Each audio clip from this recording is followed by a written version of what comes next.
Nullius in verta is Latin for take nothing on authority.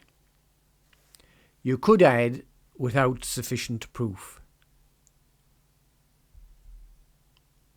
What is critical thinking? Critical thinking is about assessing the value of our own claims and arguments, and also having the ability to assess other people's claims and arguments. What do we mean by argument? If you say you had an argument with a friend, you generally mean that you had a quarrel. That meaning of argument is not the one that we will use here.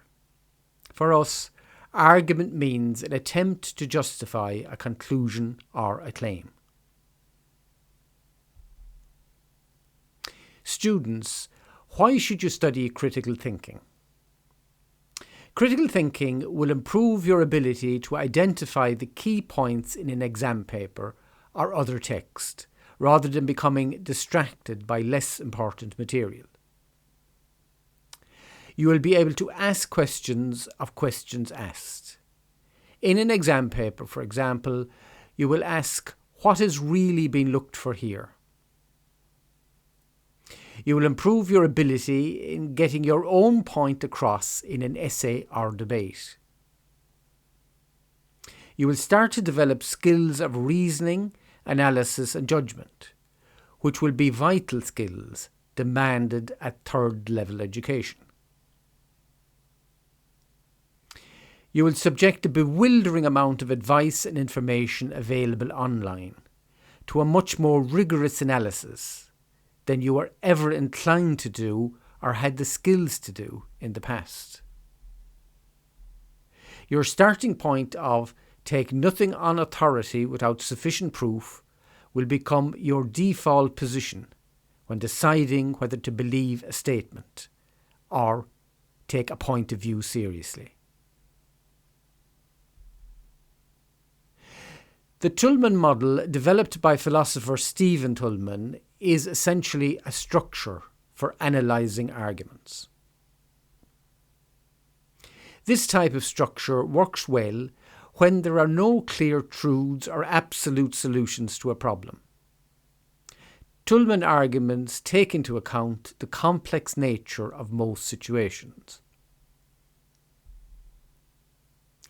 Usually your argument will have three main components. The claim, which answers the question, what are you trying to prove? The support or data, which consists of materials used by the arguer to convince an audience that his or her claim is sound. The warrant is an assumption, a belief or principle that is taken for granted. Warrants or assumptions underlie all the claims we make, just as a foundation underpins the structure of a building. Sometimes that foundation needs further support or backing. You may also view a warrant as a connecting link that acts as a bridge between claim and support. Let us begin with the claim and restate what a claim is.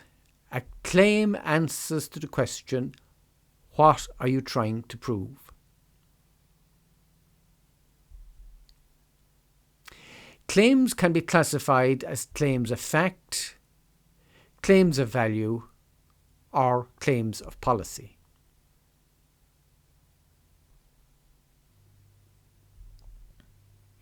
Claims of fact assert that a condition has existed in the past, exists now, or will exist in the future.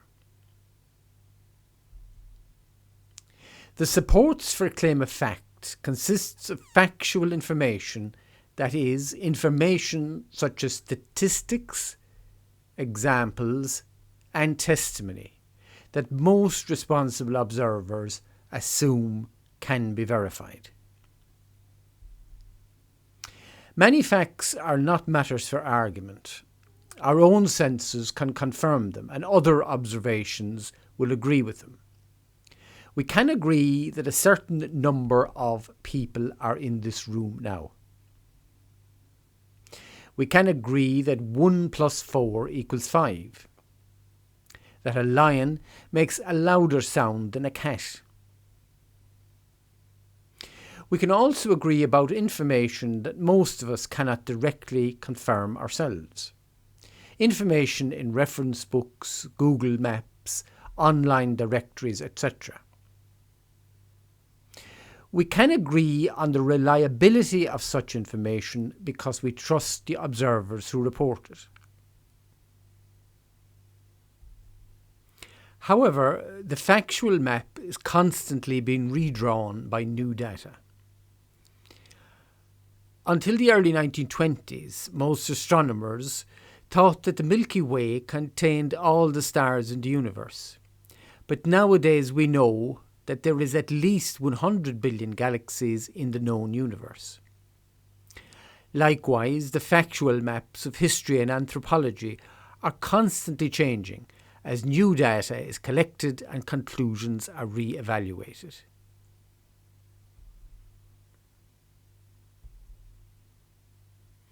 In your everyday conversations, you probably generate numerous claims of fact, some of which can be verified without much effort. Others are more difficult to support. Claim. Most of the people who are listening to me now come from places within 80 kilometres of Waterford City. How would I prove this claim? Gather data by asking.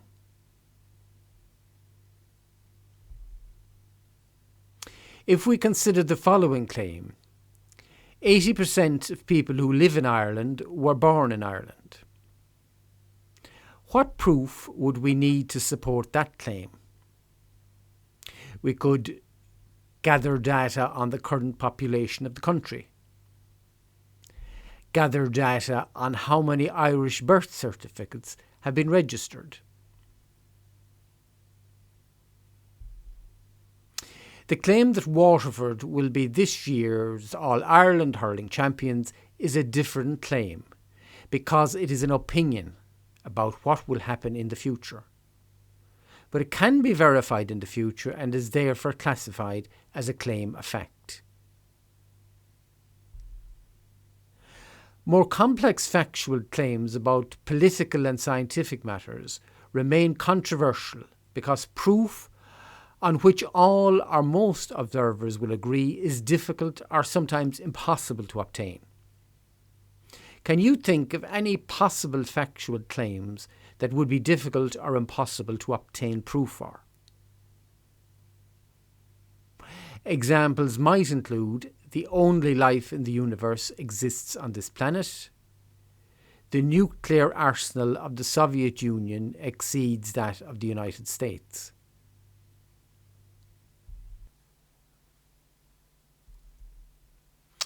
Because we recognise that there are exceptions to most generalisations, we often qualify our claims with words like generally, usually, or probably. For example, it would not be true to claim that people with third-level degrees earn more than manual workers. This statement may be generally true, but some manual workers with no third-level education earn much more than third-level graduates. For example, plumbers, electricians, bricklayers, etc. When making our claim, we should, if necessary, limit it by using words like generally, usually, probably. In the Tullman model, these words are called qualifiers, and we will be revisiting these qualifiers later on.